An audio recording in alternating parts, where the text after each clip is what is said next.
આપણે 6 થી 7 બટેકા લીધા છે અને બાફી અને સાલ ઉતારી લીધી છે. આદુ ને મરચાંનું કટિંગ કરી લીધું છે અને સિંગદાણા આપણે શેકી અને ફોતરા કાઢી નાખ્યા છે. આ બંનેને મિક્સરમાં કાઢી લઈશું.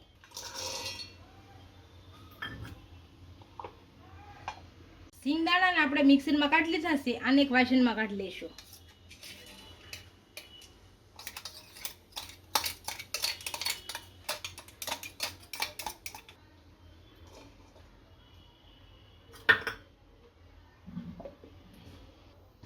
આદુ મરચાંની પેસ્ટ પણ કાઢી લઈશું. હવે આપણે બટેકાને પીસી લેશું એકદમ ઝીણા ઝીણા.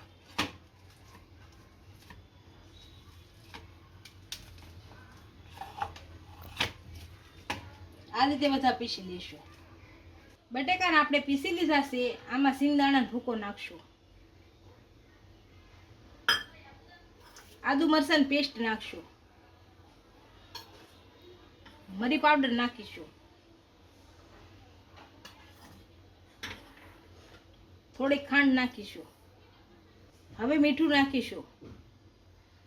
તમે જો ફરાળ માટે બનાવતા હો તો સીંધું મીઠું નાખવાનું. હું મીઠું નાખું છું. હવે લીલા ધાણા નાખીશું.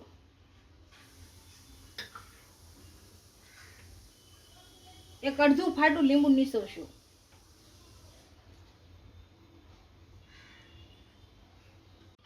હવે થોડો થોડો સિંગોડાનો લોટ નાખીશું.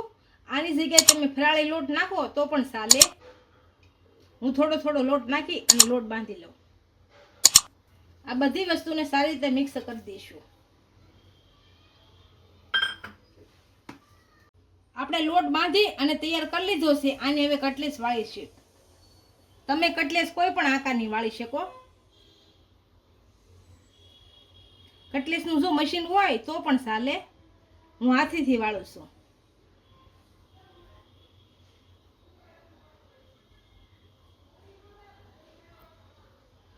આ રીતની વાળવાની.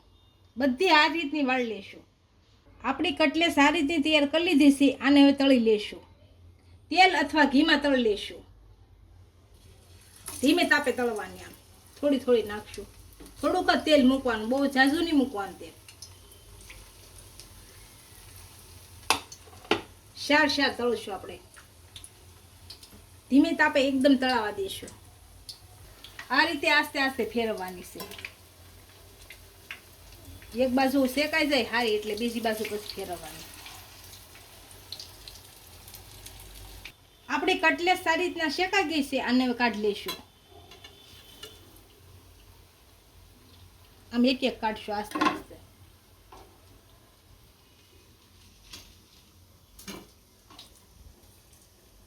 એકદમ તેલ નીતરી જાય. આપણી ફરાળી કટલેસ તૈયાર થઈ ગઈ છે. એને આપણે સર્વ કરી લઈશું.